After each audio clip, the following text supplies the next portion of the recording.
Thought for the day for March the 23rd. How long will scoffers delight? Today's readings are Numbers 23, Proverbs chapter 1 and Luke 15. Solomon's Proverbs begin with a very telling chapter on the need to know wisdom and instruction, to understand words of insight, to receive instruction in, verses 2 and 3. It is a most appropriate message for all those who are in awe of God. Let the wise hear and increase in learning, and the one who understands obtain guidance, writes Solomon, verse 5. Verse 7 states a vital principle. The fear, the awe, of the Lord is the beginning of knowledge. Fools despise wisdom and instruction. How vital to be in awe of the mightiness of the Creator of all that exists, and aware of His all-seeing presence.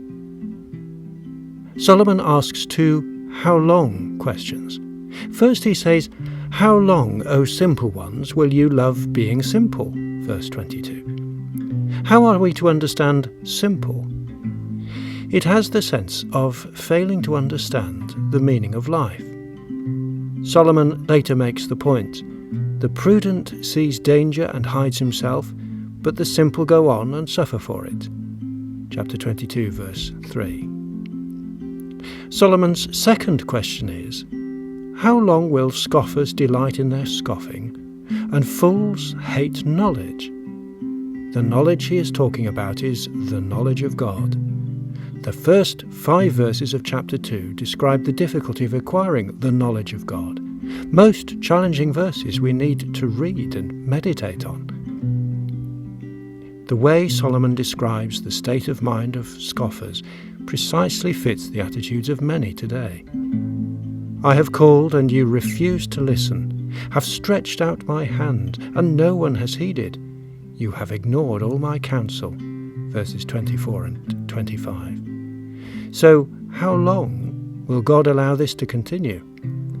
It reminds us of the words of Jesus, O faithless and twisted generation, how long am I to be with you? How long am I to bear with you?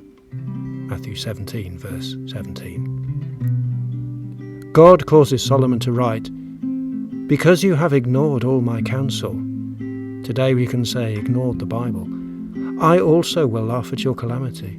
When terror strikes you like a storm and your calamity comes like a whirlwind, when distress and anguish come, then they will call upon me, but I will not answer. Verses 25 to 28.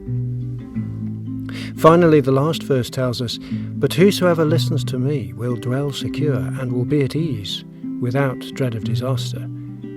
Let us listen, let us read and pay close attention, hiding God's word in our hearts. Psalm 119, verses 10 to 16.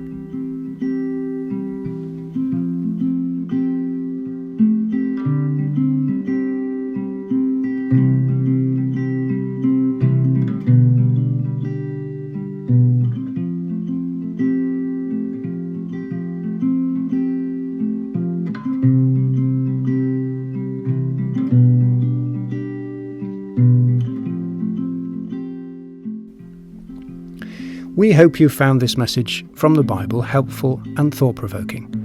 We believe the Bible is God's Word, and as it says, a lamp to our path and a light to our feet.